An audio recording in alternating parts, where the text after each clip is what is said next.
아니 지금 누가 그냥 잡코인 리뷰해주세요. 그게 훨씬 코인러들 인생에 도움됨 라고 생각하는데 그렇게 말씀하시는데 전혀 아니에요. 전혀. 지금 예를 들어서 뭐 주식이라고 비유를 하면 비트코인이 세계 경제가 다 폭락해가지고 앞으로 경제가 망할 것 같은데 이 종목이 좋은 것 같아요 하면서 내가 이걸 말하면 이게 말이 될까요? 종합주가지수가 빠지고 나라 경기가 안 좋아지면 아무리 이 개별 종목 하나는 좋더라도 이 개별 종목 혼자 힘써서 올라가기가 힘들거든요. 그래서 그 주식 투자를 할 때도 종합주가지수를 무시할 수가 없고, 그 다음에 어느 나라 주식을 투자하건 간에 글로벌 리더격인 미증시를 무시하고는 주식 투자를 논할 수 없는 것처럼, 개별 알트코인도 하락장이 시작되면, 비트코인 하락장이 시작되면 펌핑 나오는 코인이 싹 사라져요. 그리고 하루에 비트코인이 5%씩 빠지면 알트코인 자발트는 20%씩 빠지거든요. 그렇기 때문에 내가 뭘 하더라도 좀 큰 그림은 가지고 시장의 방향성은 알고 나서 자발트를 매매를 해야지 그게 안전하고 수익이 크지, 자발트만 보는 건 큰 도움이 안 돼요. 차트를 좀 바로 볼게요. 답답하실 것 같아서 제가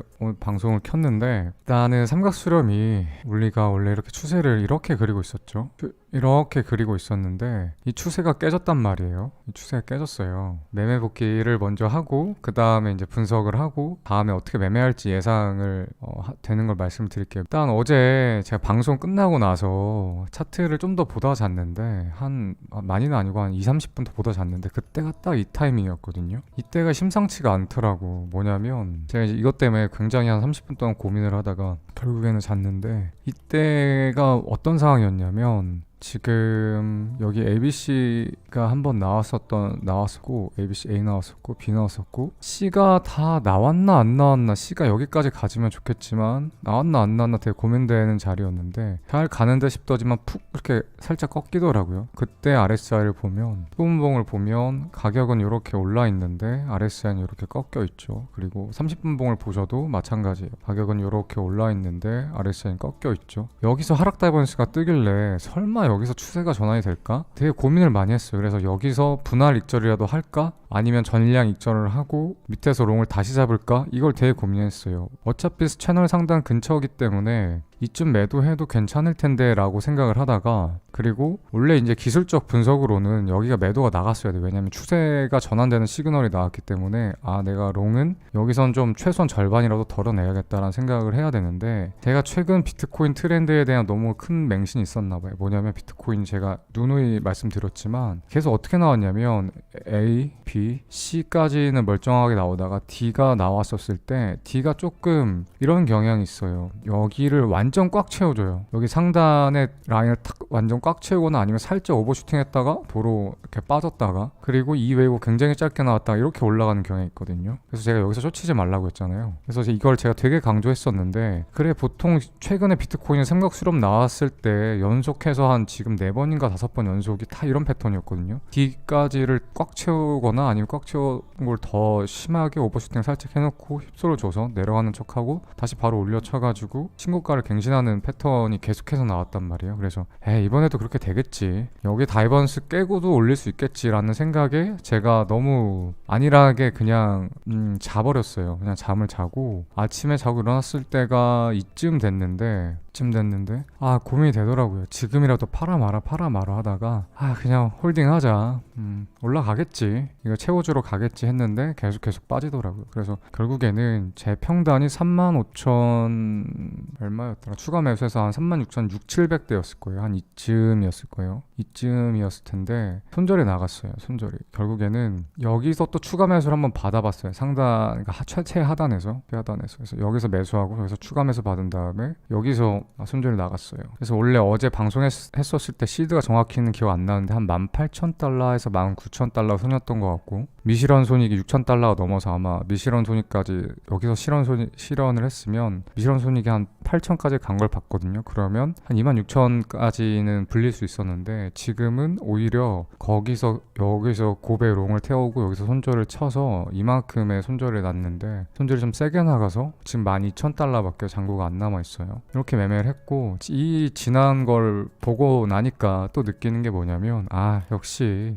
배 터지게 먹겠다고 너무 욕심부리면 안 되고, 차트에서 시그널 주는 대로 매도 시그널이 나왔으면 최소한 반이라도 매도를 하고서 했었어야 되는데, 내가 너무 안일하게 생각하고 그냥 잠을 자버린 것 같다라는 게 조금 아쉽고, 그 다음에 이 자리를 줬었을 때 차라리 좀 칼같이 손절 추가 매수를 안 받고 칼같이 손절을 쳐볼 걸 생각도 들긴 들거든요. 왜냐면 지금까지랑 패턴이 달랐으니까. 보통 이 삼각수렴이 나올 때 코인이 마지막에 여기 이 웨이브를 찍어주는 경우가 진짜 열에 한 번 정도밖에 없거든요. 열에 한 번? 진짜 확률이 희박해요. 근데 이 여기를 찍어줬었을 때는 이렇게 흘러내리는 경우가 또 많이 다반사가 생겨요. 그래서 누가 뻔히 보이는 이 하단 트렌드 라인, 아무리 진짜 차트를 내가 본 지 얼마 공부를 한 지 2, 3주밖에 안 된 사람들도 이렇게 선은 그어본단 말이야. 그다음에 수많은 애널리스트가 이렇게 삼각수렴을 그리고 있는데 과연 이 자리에 오면 롱을 탈까 안 탈까 생각해봤을 때 이 자리에서는 사람들이 많이 매수를 들어가겠죠. 근데 그렇게 뻔히 남들 다 기다리고 있는 자리를 줬다는 건 차라리 깨고 내려가겠다는 의도였었다라고도 볼 수 있을 것 같고, 반대로 제가 최근에 이걸 느끼고 나서 최근에 왜 비트코인이 꼭 D 웨이브를 이렇게 찍고 살짝만 조정 주고 왜 이렇게 올라갔었을까라고 생각해보면, 이 상단 트렌드 라인도 마찬가지로 누구나에게나 보이는 그런 라인인 거고, 한 번 더 떨어졌다가 올라갈 것 같은 그런 라인이기 때문에 여기를 줬다는 건 맞고 살짝만 휘소주고 올리겠다는 의도겠죠. 그렇게 봤었을 때 여기 D 웨이브를 준다는 건 결국 올리겠다는 거고, 여기 이 웨이브를 준다는 건 결국 깨질 확률이 더 높은 게 아닌가라는 생각이 이제 와서 좀 드는 것 같아요. 그래서 그렇다고 생각하고 여전히 D에서는 숏보다는 롱을 유지하는 전략을 짜는 게 맞는 것 같고, 지금처럼 D 웨이브를 안 주고 그 전에 추세 전환 시그널이 나오면 일단 익절을 해놓고 이 밑부분에서 받되 손절 라인을 좀 타이트하게 지키는 쪽으로 전략을 수정하는 게 좋을 것 같다는 생각이 들었어요. 그 다음에 손절 치면서는 방금 말씀드린 것처럼 기존 추세와 다르게 D 웨이브를 찍지 않고 그 전에 추세 전환 시그널이 나오는 지금 같은 경우가 다음에 또 번복된다라고 하면 그때는 익절을 해놓고 다시 밑에서 매수를 해서 손절 라인 타이트하게 지켜야겠다라는 그런 생각을 했다. 그래서 다음부터는 삼각수렴이 나왔었을 때 이것도 좀 조심을 해야겠다라고 전략을 세웠습니다. 어쨌든 여기까지가 손절 친 거에 대한 이야기, 그 다음에 반성한 거, 그리고 전략을 수정해야겠다고 생각한 거, 이렇게까지 생각이 들은 거에 대해서 말씀드렸고, 지금 차트를 좀 볼게요. 지금 되게 애매하거든요. 지금 여러분들도 보셔서 아시겠지만 이 삼각수렴을 뚫은 거는 그렇다 쳐. 근데 얼마 못 뚫고 반등이 왔다가 그래서 살짝 안으로 들어가려나 했다가 또 떨어져서 진짜 지옥 가려나 했는데 전저에서 또 잡아줘서 반등이 살짝 나왔죠. 물론 이 반등이 크진 않고 아직까지는 계속 이렇게 하락 추세죠. 이 하락 추세를 깨지 못했어요. 여러분들 눈에 보이실지 모르겠지만 이 하락 추세가 있는데, 이렇게 하락 추세가 있는데 하락 추세를 깨지는 못했거든요. 아직 하락 추세 속에 있긴 한데 일반적인 형태는 아니에요. 만약에 삼각수렴이 완성이 되고 그게 위든 아래든 한쪽 방향으로 추세가 터졌다고 했을 때 일반적으로 삼각수렴은 추세가 터지면 볼륨이 세게나 크게 나와요. 볼륨이 크게 나오고 그 다음에 방향이 좀 크게 위든 아래든 나오는 경향이 있는데, 지금처럼 삼각수렴이 이렇게 민기적 반등 주고 하락하고 볼륨도 안 터지는 경우는 없어요. 이러면 아직 뭔가가 있다라고 생각을 해야 돼요. 아직 뭔가가 있다. 평소에 삼각수렴과 다르다라는 관점을 좀 봐야 될 것 같고, 그렇다고 해서 제가 지난번에도 방송에서 한번 말씀드렸지만 혹시나 삼각수렴이 한 번 더 연장돼서 이렇게 내려와서 A, B, C, D, E 이럴 수도 있긴 한데, 이 가능성을 염두에 두고 여기서 이 부분 이쪽에서 롱을 탄 다음에 여기서 손절을 치지 않게 되면 여기 밑에 하단 C 부근 라인이 너무 멀어져서 혹시나 분석이 틀렸을 경우에는 거의 한 7-80%의 손해 또는 청산까지 가능하기 때문에 일단은 손절을 치고 다시 대응하는 게 맞다라고 말씀을 드렸는데, 지금도 같은 생각이거든요. 지금 되게 애매한 게, 차라리 추세가 밑으로 팍 터졌으면 차라리 이게 4파가 지금 제가 여기를 메이저 3파에 4파 조정 구간으로 보고 있죠. 근데 차라리 팍 터져서 이게 ABC로 떨어질 것 같으면 전략을 수정해서 3에 3에 4가 아니고 3에 4구나, 그리고 3에 4가 ABC로 나온 다음에 5파가 다시 이렇게 올라가겠구나 라고 생각을 할 텐데 그것도 아니에요. 그래서 지금 엄청나게 애매모호한 차인 거고, 저도 사실은 좀 많이 헷갈려요. 근데 지금 제가 헷갈릴 때 많이 이제 보는 게 CME 선물거래소 거래소 차트를 많이 보거든요. CME 선물 거래소 차트를 많이 봐요. 왜 그러냐면 지금 비트코인 시장은 CME 선물 거래소가 탑이거든요. 옛날에는 CME 선물 거래소 오픈되고 나서 뭐 거래량이 별로 없다라고 하지만 지금 이제 거래량이 제일 선물 거래소 중에 가장 높아요. 그래서 전반적인 비트코인 장세를 이끌고 있다고 봐도 무방할 정도예요. 거래량이 많기 때문에. 그래서 CME 선물 거래소를 바이낸스 선물 차트만큼 중요시 생각을 하는데, 근데 재밌는 건 CME 선물 거래소 차트랑 일반 기타 거래소 선물 차트랑은 조금 가격적으로 차이도 좀 있고, 그다음에 모양으로도 살짝 차이가 있어요. 특히 이제 이렇게 주말에는 장이 쉬기 때문에 장 끝나고 나서 다음에 장 오픈됐었을 때 가격의 갭 같은 게 생기죠. 여기도 갭이 있고, CME 차트를 어쨌든 제가 주요 깊게 보고 있는데, CME 차트를 보면 재밌는 게 시간봉 RSI를 보면 지금 RSI가 가격은 이렇게 빠졌는데 RSI는 반등이 나왔거든요. 이렇게 보면 CME 선물 차트를 보면 여기서 이렇게 추세가 전환될 것 같아요. 그 다음에 시간봉 말고 15분봉을 볼게요. 15분봉을 보더라도 단기적으로 가격이 이렇게 빠졌는데 RSI 이렇게 올라왔어요. 이 말은 뭐냐면 여기서 상승 다이버스가 나왔다는 거는 여기서부터 하락이 시작돼서 여기까지 내려왔죠. 그러면 이 파동이 하나가 끝났다는 거야. 여기서 시작된 하락 파동이 여기서 끝났음을 의미하거든요. 이 상승 다이버스는. 이게 상승 다이버스의 정확한 의미예요. 그러니까 지금 다이버스가 여기랑 여기랑 먹었죠. 이 말은 뭐냐면 이 떨어지는 파동 내에서 생긴 다이버스잖아요. 이러면 여기서부터 시작한 하락 파동이 끝났다는 거거든요. 정확한 의미는. 이 하락 다이버스의 의미는 뭐냐면, 상승 다이버스의 의미는 뭐냐면 여기서부터 여기까지 떨어진 이 하락 파동이 끝났다. 이제 추세가 전환된다 라는 거고, 이 추세가 전환된다는 거는 다시 상승으로 추세를 전환하는 건 아니에요. 의미가 뭐냐면 예를 들어서 이 하락이 끝나고 반등이 나오고 그 다음에 재차 하락이 나올 수 있죠. 그러니까 여기서부터 여기까지가 한 파동임을 알려주는 거거든요. 그 다음에 반등이 나오는 게 다음에 추가 고점을 넘길 수도 있고, 반등이 나온 다음에 추가 하락이 있을 수도 있는데, 어쨌든 이렇게 보면 여기가 A, B, C겠죠. 그래서 이 A 파동, 하락을 보면 A 파동이 끝난 거고, 상승으로 보게 되면 이 조정 파동이 끝난 거고, 이렇게 생각을 하시면 돼요. 이 말을 제가 왜 하냐면 여기 단기간 이 파동 내에 단기간 상승 다이버스가 있으면 추세가 이렇게 전환이 되겠죠. 이 정도는 최소한 이전 최소 매물대까지는 올라갈 가능성이 되게 높거든요. 그렇게 봤었을 때 조금 전에 시간봉을 보면 RSI가 살짝 애매모호하게 올라오긴 했는데, 그렇게 되면 단기간 이렇게 가격이 요만큼 상승하면 시간봉 RSI도 요만큼 올라오면 상승 다이버스가 확실히 먹는단 말이에요. 이 정도 상승 다이버스 여기서 먹었다는 건 뭐냐면, 시간봉으로 봤었을 때 이 의미가 뭐냐면 여기랑 여기랑 상승 다이버스가 있죠. 이 말은 뭐냐면요, 이 파동이 끝났다는 거예요. 이 하락 파동이 여기랑 여기랑 상승 다이버스 먹는 건 뭐다? 이 하락 파동이 끝났다. A, B, C가 끝났다. 그러면 이 A, B, C 끝난 거에 대한 되돌림이 올 거거든요. 추가 하락이 있더라도 이 A, B, C 끝난 거에 대한 되돌림을 주고 하락시키겠다는 거거든요. 그렇게 보면 선물 차트가 이 트렌드 라인 상단까지 반등 갈 확률이 되게 높아 보여요. 이러면 CME 차트로는 삼각수렴이 연장되고 있는 거거든요. 그 다음에 볼륨도 튀지 않았기 때문에 볼륨도 계속 감소 추세에 있는 거고, 그렇게 봤었을 때 CME 차트만 보면 아직 수렴 속에 있다라고 보는 게 맞는 것 같고, 비트코인 차트만 보면 조금 애매한 것 같아요. 애매해요. 분명히 트렌드 라인이 이탈했는데 볼륨도 안 빠지고 급락도 없고, 그렇게 해서 조금 애매하다는 생각이 들어요. 그래서 사실은 제일 좋은 건 이 CME 선물 차트의 분석과 일반 이제 바이낸스와 같은 현물 거래소의 차트 분석이 두 개가 동일하게 일치하는 게 당연한 거고, 그게 제일 좋은 건데, 지금은 현물 차트는 애매모호하고 CME 차트는 확실하게 반전을 이야기하고 있고 하기 때문에 이왕이면 포커싱을 좀 더 여기다 맞추는 거, 하나는 잘 모르겠고 하나는 방향이 확실하잖아. 그러면 포커싱 여기다 맞추는 게 낫겠다는 생각도 들긴 해요. 어쨌든 근데 지금 제가 만약에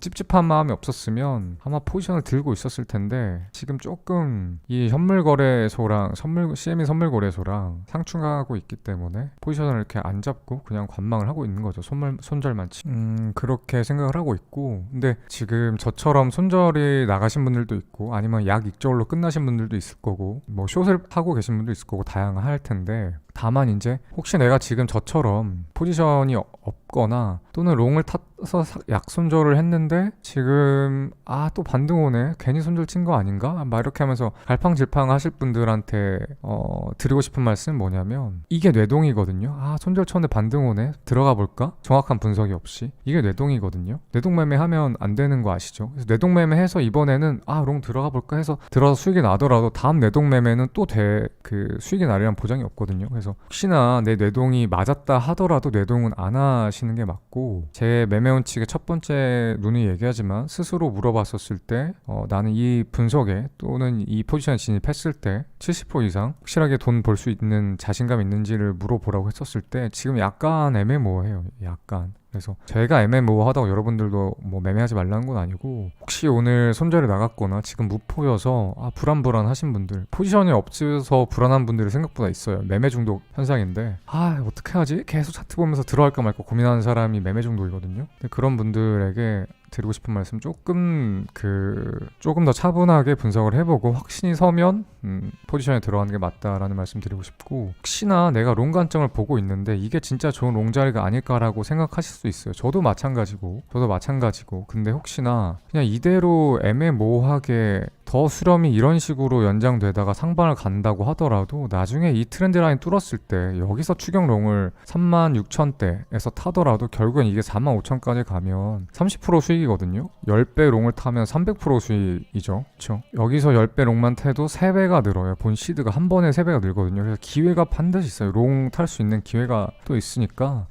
오늘 마침 제가 차트 분석이 틀렸기 때문에 여러분들한테 하는 말씀인데, 여러분들도 분석을 하다가 보면 틀릴 수 있고 손절 나갈 수 있죠. 손절 나갔을 때 생각해야 되는 건 내가 빨리 이걸 복구하고 싶다, 멘징하고 싶다, 막 이런 손실 회피 심리가 들 텐데, 그렇지 말고 틀린 건 과감하게 인정하고 다음에 좀 더 차분하게 분석을 잘해서 다음 더 좋은 자리를 찾아 들어가 봐야겠다라는 생각으로 내동을 안 하시는 게 되게 중요합니다. 기회는 진짜 언제든 있어요. 멀지 않아. 진짜 보통은 진짜 좋은 기회 놓쳤다고 생각하더라도, 제 기준이에요. 사람마다 기준이 다르겠지만 무조건 이틀에서 3일 정도 지나면 또 엄청 좋은 자리가 또 쇼시건 롱이고 한 번 또 나오더라고요. 보통 2, 3일만 기다리면 좋은 자리가 한 번씩은 나오고, 좋은 자리 한 번 나올 때마다 수익률 크게 내도 한 달이면 10배는 그냥 불리게 돼요. 그러니까 항상 좋은 자리는 또 있다라는 생각으로 자신이 없으면 좀 보내주고, 그다음에 제가 이 비유를 되게 많이 했는데, 우리가 이제 야구에 비유를 해서 우리가 이제 타석에 이렇게 들어섰어요. 스트라이크 존이 이렇게 있고 타석에 들어섰고 우리가 배트를 이렇게 들고 있고, 악필이라 미안합니다. 여기서 투수가 공을 이렇게 슝 던져주는데, 이게 확실하게 스트라이크 존에 왔었을 때, 내가 봤었을 때 스트라이크 존에 왔다고 생각했을 때 방망이가 나가야지, 이게 볼 같은데 굳이 볼에 휘두를 필요 없잖아요. 또는 이 스트라이크 존인지 애매모호할 때 방망이 휘두를 필요 없잖아요. 그냥 보내주면 되지. 명타자면 명타자일수록, 타율이 높은 타자일수록 아무 공에나 배트가 나가는 게 아니고 스트라이크만 째리고 있다가 스트라이크에만 나가면 되거든요. 그래서 다음 스트라이크 공은 또 나와요. 차트적으로 나올 수밖에 없고, 스트라이크가 나왔었을 때 배트 휘두르면 됩니다. 너무 초조해하지 마세요. 그래서 여러분들도 앞으로, 저도 이제 차트 세팅을 어떻게 해놓냐면, 저는 그냥 다 켜놔요. 이렇게 1, 5, 15, 30, 1시간, 4시간, 1분까지 켜놓고, 알트 보고 싶은 거 이렇게 켜놓고, 그 다음에 마지막 켜놓은 게 이제 BTC1이거든요. BTC1 느낌표. 요게 CME 선물거래소 차트인데, 저는 항상 실시간으로 틀어 놓습니다. 앞으로도 여러분들도 CME 선물거래소 차트를 조금 같이 세팅해서 보면 좋을 것 같다는 생각이 들고, CME 선물거래소가 이런 식으로 갈 가능성이 좀 높거든요. 그래서 이 가능성을 좀 보시면 될 것 같아요. 같이 보세요. 비트 현물 차트랑 같이 보시면 될 것 같고, 반드시 기회는 있을 거예요. 이게 만약 이런 식으로 흘러나오게 되면요, 예상대로 올라가면 여기서 이 상단 트렌드 라인 뚫었을 때 추격을 하더라도 반드시 수익은 최소한 20%에서 30%, 그러니까 레버리지 없이 20-30% 수익은 줄 거고, 혹시나 이게 예상이 틀려서 하방으로 가더라도 이게 수렴이 한 번 더 연장돼서 여기서 하방 가면 다음번에는 이 트렌드 라인도 깰 거거든요. 이러면 다음에는 여기서 반등이 나올 확률이 별로 없어요. 이렇게 떨어져서 여기서 반등이 나오더라도 또 떨어져서 결국은 ABC로 이렇게 떨어질 가능성이 되게 높거든요. 그렇기 때문에 이 트렌드 라인 하단에서도 숏 기회가 있을 거예요. 그러니까 조금 차분히 지키고 기다리다 보면 좋은 자리가 있을 거라고 생각합니다. 이제 일단은 지금 분석을 이렇게 하고 있는데 혹시나 제가 지금까지 세웠던 분석들이 모조리 틀릴 경우에 대해서 예상할 수 있는 걸 좀 짚어서 말씀드릴게요. 당연히 분석은 틀릴 수 있고 전혀 예상치 못한 방향으로 흘러갈 수 있는데 그 전혀 예상치 못한 방향까지 예측을 하면 좋거든요. 이게 말장난 같은데 그러니까 난 1억 A라고 예상을 하는데 B가 나올 거라고 정말 생각도 안 하지만 그래도 B가 나올 걸 생각을 해봐서 혹시나 B가 나오면 대응을 하는 거죠. 그래서 리스크를 줄이는 거죠. 손실을 줄이고. 그런 습관이 저는 있는데 뭐 준비해둬서 나쁠 건 없어요. 준비해둬서 나쁠 건 없죠. 제 분석이 틀렸었을 때에 다음 가능성은 뭐냐면 전저가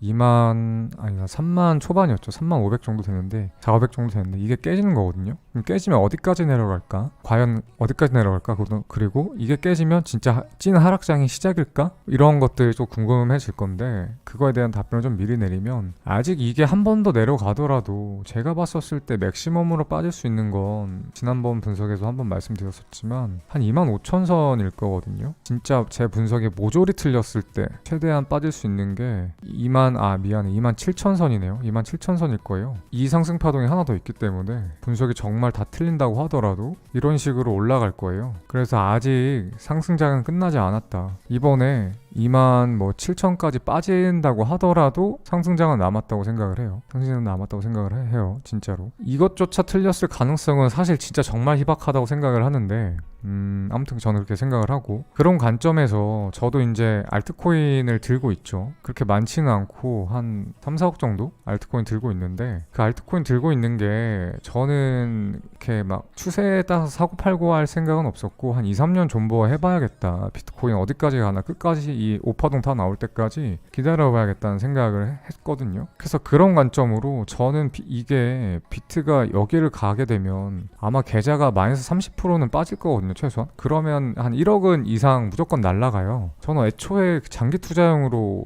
두고 간 거라 뭐 4억 정도 지금 계좌가 될 텐데 3억으로 빠진다고 하더라도 크게 신경이 안 쓰이거든요. 여기서 다시 올라갈 거라고 저는 생각을 하기 때문에 또는 지금 이제 여기서 빠져서 여기서 살까 이 생각을 해서 여기서 미리 매도를 했다가 삼각수렴 연장돼서 위로 한 번 더 올라가면 진짜 털린 거밖에 안 되거든요. 그래서 내가 확실히 알 수 있는 건 이번에 수렴이 연장돼서 올라갈 수도 있고 내가 만약에 분석이 정말 완벽하게 틀리면 27,000까지 빠질 수도 있지만 내가 아는 건 다시 반등이 나와서 5만 달러는 갈 거라는 거거든요. 그래서 저는 5만 달러 갈 때까지는 최소한 5만 달러 최소한 4만 7, 8천 4만 중후반에서 5만 달러 갈 때까지는 이 구간 갈 때까지는 그냥 알트 들고 가보자. 그리고 애초에 제가 이거를 한 1년에서 2년 들고 갈 생각하고 작년 9월쯤인가 매수를 했는데 생각보다 지금 몇 달 안 됐죠? 이제 석 달 됐거든요. 이제 석 달 돼가지고 근데 너무 많이 올라와줘서 뭐 홀딩 해봐도 될 것 같다는 생각이 들어요. 목표가까지 2년은 들고 갈 생각을 했으니까. 그런 관점에서 아까 누가 좀 알트코인 2개 정도 들고 계시면서 물어보셨는데 저처럼 장기 투자하실 생각이라고 하면 무슨 알트든 상관없어요. 물론 잘 생각하셔야 될 게 비트가 이만큼을 빠진다는 소리는 자발트는 마이너스 50%까지도 빠질 수 있다는 거예요. 근데 내가 이 상승장에 대한 확신이 있고 다시 비트코인이 갱신하면 마이너스 50이 플러스 50%까지 갈 거라는 본인 스스로 확신 있는지 잘 물어보세요. 본인 스스로에게. 이거는 저의 확신인 거고 알트코인에 투자하고 계신 개개인의 확신 또 아닐 수 있죠. 그래서 저는 이게 까지더라도 다시 올라갈 거라고 생각해요. 이번에 마이너스 1억이 까지더라도 결국에는 4억에서 마이너스 1억 까지더라도 다시 플러스 1억이 돼서 5억까지는 갈 거라고 생각을 하거든요. 아무튼 사람들마다 그래서 내가 어떤 코인을 매수했을 때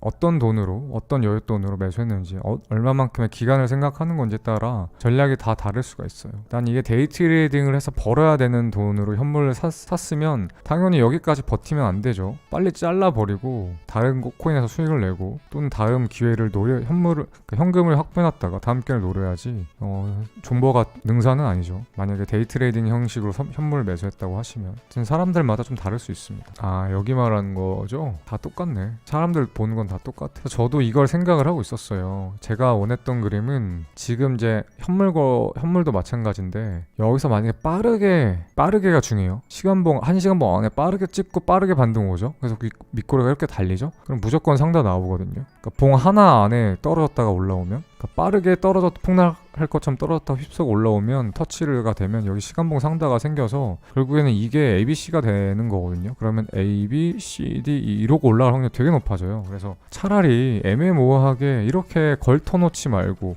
좀 추세를 그을 수가 없잖아요. 이 추세가 깨져서 이렇게 그으면 차라리 이 추세가 맞다고 확인을 하려면 여기서 맞고 반등이 나오면 되거든요. 또는 맞지 않더라도 거의 이 부근까지 갔다가 이렇게 반등이 나오면 그러면 상다가 생기면서 이 하락 추세가 또 전환돼서 다시 상방 가는구나. 그러면 조정 주고 또 올라가는구나. 이걸 생각을 해볼 수 있을 것 같아요. 근데 지금 벌써 반등이 와버려가지고 반등이 추가 하락하고 반등이 나올지 안 나올지 모르겠어요. 그래서 제가 바라는 지금 제가 가장 바라는 시나리오는 한 번 더 하락을 하되 조금만 하락해서 이 트렌드 라인에 맞고 반등이 나올 때 빨리 떨어졌다가 V자로 바로 나와야, 그러니까 시간봉 하나에 내려갔다 올라와야 RSI가 안 내려가고 올라와서 상당히 걸리거든요. 그렇게 되면 여기서 추격 롱을 타도 돼요. 그럼 여기까지는 갈 거니까. 여기랑 똑같은 상황이에요. 제가 여기서 매수하면 여기까지 올라간다고 했었잖아요. 이거랑 똑같은 거예요. 여기서 이렇게 떨어질 때 상다 생기면 여기서 추격롱 들어가도 이만큼 가니까 충분하다. 추격롱 들어가라 라고 봤던 관점인 거랑, 만약에 제가 말했던 것처럼 떨어졌다 반등이 오면 여기서 추격롱을 들어가도 이만큼 갈 거기 때문에 이때 상승이랑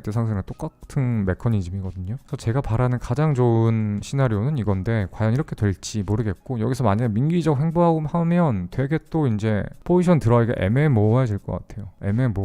정말 이러면 상방이냐 하방이냐 진짜 헷갈려질 것 같습니다. 어쨌든 분석은 여기까지 할게요. 여기까지가 제가 드는 생각인 거고, 어떤 식으로 흘러갈지 모르겠어요. 떨어진다고 했었으면 아마 이미 아까 이렇게 여기서 거래가 터지면서 이렇게 내려가고 반등이 또 이렇게 왔다가 또 이렇게 내려가고 또 이렇게 왔다가 이렇게 내려가서 여기까지 떨어져줘야 27,000이구나. 27,000 여기까지, 여기 매물대죠. 딱 27,000까지 또 떨어져줘야 이게 맞는 ABC의 하락 조정인데 그렇지가 않은 것 같아요. 지금 삼각수렴을 하방 이탈했다고 보기에는 거래량도 없고 방향성도 민기적되고 있고 추세가 크게 안 터져서 수렴 연장 가능성을 생각해보고 있어야 될 것 같아요. 지금에서 횡보를 한다면 알트 펌핑할 수 있는 시간 있죠. 근데 지금은 비트가 빠진 상태여서 알트가 대부분 다 펄을 거예요. 그 다음에 지금 많이 오른 것들도 윗꼬리가 달려있을 거예요. 엔진은 안 달려있네. 몇 개는 달려있고 몇 개는 안 달려있고 하네. 반은 윗꼬리 달려있고 반은 안 달려있는데, 이게 비트가 반등이 좀 나와서 최소한 선물거래소에서도 한 이 정도까지 나와서 여기서 또 이런 식으로 보여줘야 아직 하방 아니구나, 상방 가능성이 있구나 라고 하면 시장의 투심이 회복이 될 거고, 투자 심리가 회복되면 알트들을 또 매수가 들어오면서 또 펌핑될 가능성이 있거든요. 그래서 아직은 모르고 좀 더 반등이 나와서 한 이 정도 가격선까지 한 36,000대까지는 올라와야 투심이 좀 살아서 업비트 알트들이나 뭐 다른 거래소 알트들이 좀 많이 날뛸 것 같아요. 또 빠지네. 여기서 반등이 세게 와야 돼요. 지금 보면 시간봉 RSI가 이렇게 봐드릴게요. 여기랑 여기거든요. 가격은 내려왔는데 아직 RSI는 못 내려갔죠. 여기랑 여긴데 이러면 여기서 반등 오면 상승 드라이버에서 나오는 거예요. 그러니까 내가 이걸 라이브로 보라고 했잖아요. 라이브로 보는 게 중요합니다. 이 RSI 연습을 하려고, 그래서 RSI를 통해서 상승 드라이버에서 나오는 걸 캐치하려고 하면 라이브로 많이 보셔야 돼요. 매수할 거냐고요? 아니요. 여기는 확인 매매 해야 될 것 같아요. 여기는 지정가로 미리 받았는데 여기는 추세 꺾이는 거 보고 들어가야 되는, 확인 매매 해야 될 자리라고 생각을 합니다. 그러니까 내가 이거는 보나 마나야 확신이 있어 하는 자리는 그냥 매수 RSI가 상승 드라이버에서 나올 거 뻔히 보이기 때문에 그냥 들어가는 거고, 지금은 여기서부터 추세가 전환될지 안 전환될지 모르겠으면 그냥 덜컥 들어가면 안 되죠. 추세가 전환되는 거 보고 추세 전환됐구나, 여기까지 가겠구나 라고 여기서 매수해도 여기까지 가는 거니까 늦지 않아요. 그래서 이럴 때는 손익비가 조금 나빠지더라도, 그러니까 여기서 매수했는데 추세가 이렇게 전환되면 당연히 최저점에서 매수하는 게 좋지, 올라와서 여기서 매수하는 것보다 당연히 평단이 여기서 좋잖아요. 그런데 여기서 매수하게 되면 너무 리스크하기 때문에 차라리 평단이 수익을 조금 덜 보더라도 이런 경우에는 확인 매매하는 게 그냥 매수 들어갈 거예요. 왜냐하면 이 추세선 깨지면 손절 치지 뭐 라고 생각하면 정말 추세선 짧거든요. 하단에 손절 라인 짧아서 들어가면 멈직한데 이 추세선은 저는 이렇게 안 그어요. 그러니까 삼각수렴 그을 때 사람들이 잘못 그리는, 그러니까 추선을 잘못 그리는 사람들 있거든요. 이걸 종종 있는데 이걸 어떻게 설명해야 되지? 어쨌든 이것도 마찬가지인 경우에요. 이렇게 보면 아, 수렴이 이렇게 일어나고 있구나 라고 생각할 거예요. 수렴이 실제로 수렴을 이렇게 보는 사람들도 있어요. 이거는 명확하게 틀린 거예요. 수렴이라는 건 뭐냐면 조정이에요. 조정 중에서도 시간 조정이에요. 시간 조정. 그러니까 조정은 가격이 떨어져서 조정인 것도 있고, 가격은 안 떨어지고 횡보만 하면서 가격은 안 떨어진 채 횡보만 하면서 시간적으로 손바꿈을 유도한 조정도 있는데, 기본적으로 조정이거든요. 횡보는. 그렇게 치면 여기까지가 상승 추세였고 여기서부터 하락하면서 횡보를 하는 거거든요. 그래서 이 추세를 조정이라고 보면 안 된다고, 계속 상승 추세 속에 있었던 상승이라고. 그러면 삼각수렴을 그릴 때도 사실은 이렇게 여기서부터 그리는 게 아니라, 여기서부터 이렇게 그리는 게 맞거든요. 근데 비단 이번뿐만이 아니라 다른 때에도 수렴을 이렇게 그리시는 분들이 많은데, 그러면 거의 열의 아홉은 틀려요. 제 옛날 방송 보신 분들은 다 알 거예요. 거의 틀립니다. 거의. 그다음에 제가 말씀드렸지만 수렴이라는 건 어떤 형태를 띠게 되냐면, 가격이 이제 고점이 낮아지고 저점이 올라오면서 횡보를 하는데 볼륨도 이렇게 빠져야 되거든요. 근데 만약에 여기서부터 수렴이라고 보면요, 볼륨이 입구에서부터 늘었다가 다시 줄었잖아요. 그러니까 그 말은 중간에 볼륨이 일정하게 빠지는 게 아니고 올라갔다 내려갔다 제멋대로라고, 이러면 수렴이 아닌 거라고. 그 말은 여기 전체를 수렴으로 보면 틀렸다는 게 또 나오죠. 아무튼 그래서 이렇게는 보면 안 될 것 같아요. 근데 물론 이제 하단 지지선을 뭐 이렇게 결과적으로 여기서 반등이 나오면 결과적으로 여기서 만약에 반등이 나온다고 하면, 그러면 뭐야 이게 맞았다라고 생각할 수도 있지만, 이건 그냥 운이에요. 원래는 틀려야 되는 건데 그냥 운인 거예요. 다음번에 똑같이 그리시면 안 돼요. 시간봉 여기서부터 시작됐죠. 50분 남았거든요. 이 시간봉 밑꼬리 달고 올라와서 여기 이 가격 위로 진입해서 꼬리 이만큼 달면 상승 달면서 나올 확률 되게 높아요. 그러면 그거 보고 다음 봉에 진입해도 늦지 않. 이 의미한 반등 자리는 지금 나와야 돼요. 지금 1시간 내에. 그게 가장 좋아요. 그게 베스트고, 다음 봉 넘어가면 또 어떻게 될지 몰라요. 이번 봉마감이 밑꼬리를 달고 이 위에서 해주는 게 가장 베스트입니다. CME 차트로도 아직 다이버스가 가능하긴 해요. 지금 여기서 반등 나오면 이렇게. 그러니까 이 자리가 반등 나와야 돼요. 나온지 안 나온지가 굉장히 중요합니다. 최근에 제가 여기서 추세 전환 될 거다, 여기 떨어지면 반등 나와서 올라올 거다라고 했던 거 정확하게 됐잖아요. 그런 거 보시면 뭐 정확하다는 거 알 거예요. 근데 밑에 반등 나오네? 고민된다. 들어가 말어?